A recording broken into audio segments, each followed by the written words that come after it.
အာတာကြီးနေရန်ကျော်လို့ရတဲ့တက်ရှာတော့မယ်တဲ့ဟေး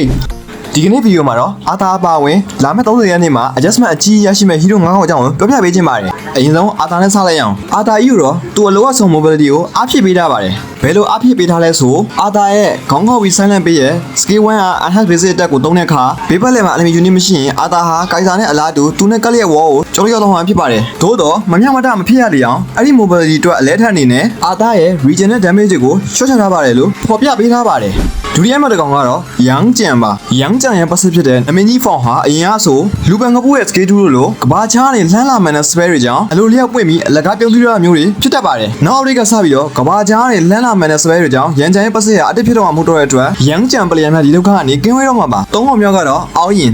ကတော့အတက်စီမြင်မြဆက်လေ scale 1 2 3က custom speed တွေမြန်လေဖြစ်တော့မှာပါဆိုလိုတဲ့ဘောကအောင်းရင်ကိုအရင်ကလို raw damage များတဲ့ item တွေကြီးမဆက်ချင်ရင်လည်းတခြား marksman တွေလို critical ပေးနဲ့ physical ပြစ်လို့ရတော့မှာပါဒါတွေမကသေးပဲ ultimate 3လို့ကာကာဖောင်ဖြစ်နေတဲ့အချိန်ရဲ့ movement speed ကိုလည်း level 8တွဲတွေရောက်တဲ့အခါမှာပုံမြင်သွားအောင်လုပ်ပေးထားပါတယ်တဲ့ထိုးစံအတိုင်း debuff တွေအတွက် alert အနေနဲ့ကတော့အုပ်ရင်ရဲ့ damage တွေကို adjust လုပ်ထားပါတယ်လေးကောင်မြောက်ကတော့ကြီးလုံးရဲ့သွေး3ပုံရော်တိုင်းမှာ scale 1ပြန်ပွင့်တဲ့ passive ကို temporary extra step အဖြစ်ပြောင်းလဲပေးလိုက်ပါတယ်ဒါကြောင့်မလို့ကြီးလုံးအနေနဲ့လည်း spare လေးလွင်ဖြစ်ချင်းကင်းဝေးတော့မှာပါ scale 1ရဲ့ခုံနေတဲ့အကွာဝေးကိုလည်းသွေးနှမ်းလေးရှည်လေးမဟုတ်တော့ဘဲနဲ့ scale upgrade လုပ်လေရှည်လေးဖြစ်ပြောင်းလဲပေးထားပါတယ် scale 2ဟာလည်းအရင်ကလိုသွေးနှမ်းလေးအချက်ရပူတိုးလေးမဟုတ်တော့ဘဲနဲ့9ချက်တိတိတာလှမ်းထိုးမှာပါ scale 2မှာပါတဲ့ match damage ထွက်တဲ့ mechanic ဟာလည်း automate ထိမှန်ထားတဲ့ရန်သူတွေပေါ်ကိုသာအသက်ဝင်တော့မှဖြစ်ပါတယ်ဘာပဲပြော fair enough တော့ဖြစ်တာပေါ့နောက်ဆုံး9ကောင်မြောက်ကတော့အရက်မူဒါတိုင်းသမားလေးလီပိုင်ပါလီပိုင်ဟာသူ့ရဲ့ scale 2 screen ထဲမှာနေနေလို့ရှိရင် enemy ဘက်ကဖြစ်လာတဲ့ basic attack တွေကို dodge ရှောင်ကွင်းနိုင်ခြင်းရရှိမှာဖြစ်ပါတယ်ဒါကြောင့်မို့လို့အသက်လည်းပိုရှည်ပြီးအာယုံလည်းပိုနောက်တော့မှာပါကိုလူတို့ဒီ adjustment တွေကိုဘယ်လိုမြင်ကြလဲ